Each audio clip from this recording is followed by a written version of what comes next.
વાત કરીએ અમદાવાદના સફાઈ કર્મીઓની તો આજના દિવસે ઘણા બધા સફાઈ કર્મચારીઓ પોતાના કામથી અળગા રહેશે એ પ્રકારના સમાચાર જ્યારે સામે આવી રહ્યા છે। અમદાવાદના 17,000 જેટલા સફાઈ કર્મચારીઓ છે તેઓ હડતાળ પર ઉતરશે।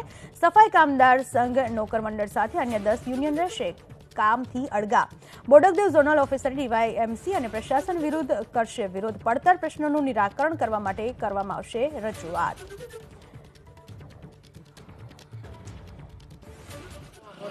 ગઈકાલે બોડકદેવ એએમસીની ઝોનલ ઓફિસ પર ગુજરાત સફાઈ કામદાર સંઘના મહામંત્રીએ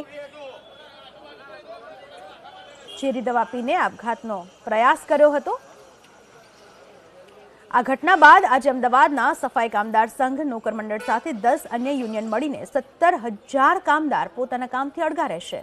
સાથે જ આજે બોડકદેવ ઝોનલ ઓફિસે કામદારો એકત્ર થઈ ડીવાયએમસી અને પ્રશાસન સામે વિરોધ નોંધાવી ન્યાયની માંગણી કરશે।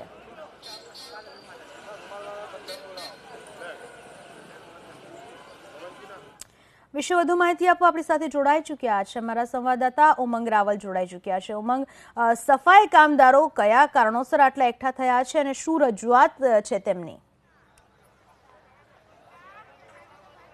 મહત્વનું પૂનમ છે કે ગઈકાલે ગુણવંત ખત્રી મહામંત્રી જે ગુજરાત સફાઈ સંઘના છે તેઓએ એમના લગભગ 10 થી વધારે પડતર પ્રશ્નો છે તેને લઈ ડીવાયએમસી જે છે નવા પશ્ચિમ ઝોનના તેમને રજૂઆત કરવામાં આવી હતી, પરંતુ તે ન મળતા આખરે તેઓએ દવા પીધી અને ત્યારબાદ તેમને સોલા સિવિલમાં ખસેડવામાં આવ્યા હતા। અને એ ઘટનાને લઈને આજે અમદાવાદ શહેરના લગભગ 17,000 જેટલા જે સફાઈ કર્મચારીઓ છે હડતાલ ઉપર ઉતર્યા છે, પોતાના કામથી અળગા રહ્યા છે। અત્યારે જોઈ શકાય છે કે બોડકદેવ ઝોનલ ઓફિસ છે ત્યાં આગળ સફાઈ કર્મીઓ છે એકઠા થઈ રહ્યા છે અને મહત્વનું કહી શકાય કે લગભગ 62,000 જેટલા જે 6,200 જેટલા માફ કરશો 6,200 જેટલા જે નવા પશ્ચિમ ઝોનમાં જે સફાઈ કર્મીઓ છે એમની માંગણી છે કે એમને સહાયક તરીકે લેવામાં આવે છે। બીજા ઝોનની વાત કરીએ તો બીજા ઝોનમાં જે સફાઈ કર્મીઓ છે તેમના વારસદારને પણ નોકરી મળતી હોય છે, પરંતુ આ જ ઝોનના એ સફાઈ કર્મીઓ છે કે જેમને નોકરી નથી મળતી, જેને લઈ આ લોકો વિરોધ કરી રહ્યા છે। તો આપણી સાથે સફાઈ કર્મી છે તેમની સાથે વાત કરીશું, તેઓનું શું કહેવું છે, શું કહેશો, કયા પ્રકારનો વિરોધ અને કેમ? મારું નામ ભરત વાઘેલા છે, હું બોડકદેવ વોર્ડનો પ્રતિનિધિ છું। અમે ઘણા વર્ષોથી અમારી વારસદારની માંગણી છે, ઘણા વર્ષોથી અમે એકની એક માંગણી વારંવાર કરીએ છીએ, પણ કોઈ સાહેબ અમને સરખો જવાબ નહીં આપતા। તેના કારણે અમારા નેતા ગુણવંતરાય ખત્રીએ આ પગલું ભર્યું છે। આ માંગણી નહીં સંતોષાય તો પછી હડતાલ ક્યાં સુધી કરશો, શું નિર્ણય કરવામાં આવશે? આ માંગણી સંતોષાય નહીં તો બહુ ઉગ્ર આંદોલન થશે। મુખ્ય માંગણીઓ હતી કે જે ગુણવંતભાઈ રજૂઆત કરવામાં આવ્યા અને એનો જવાબ ન મળે?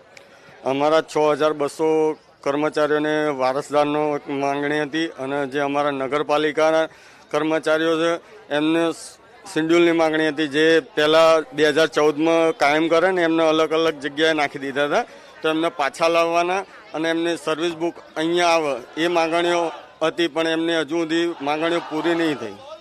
એટલે જોઈ શકાય છે કે રસ્તો છે એ સફાઈ કર્મીઓ દ્વારા બ્લોક કરી દેવામાં આવ્યો છે અને સૂત્રોચ્ચાર પણ કરવામાં આવી રહ્યા છે।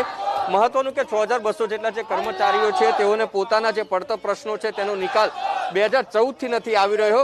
10મા મહિનામાં જ્યારે મેયર બિજલબેન પટેલ હતા તેઓને પણ આ જે સફાઈ કર્મીઓ છે તેમના દ્વારા રજૂઆત કરવામાં આવી હતી, પરંતુ જ્યારે હવે વહીવટદાર નિમાય છે ત્યારે ડીવાયએમસી જે છે નવા પશ્ચિમ ઝોનના આરસી ખરસાણ તેઓને ગઈકાલે ગુણવંતરાય રજૂઆત કરવામાં આવ્યા હતા અને તેઓ ન મળતા આખરે ગુણવંતરાય જે છે તેઓએ ઝેરી દવા પીધી હતી અને પોતાને આપઘાત કરવાનો પ્રયત્ન કર્યો હતો। જોકે 108 મારફતે તેમને તરત જ સોલા સિવિલ હોસ્પિટલ ખસેડવામાં આવ્યા હતા અને આખો મામલો છે ત્યાંથી બીચક્યો હતો।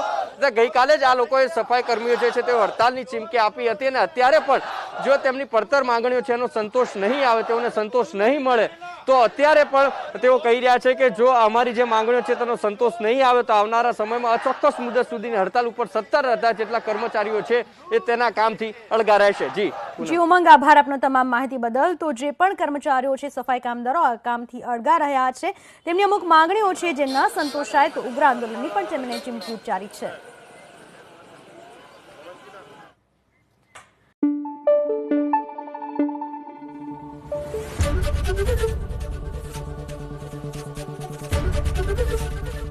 एबीपी अस्मिता, गुजरातनी अस्मिता।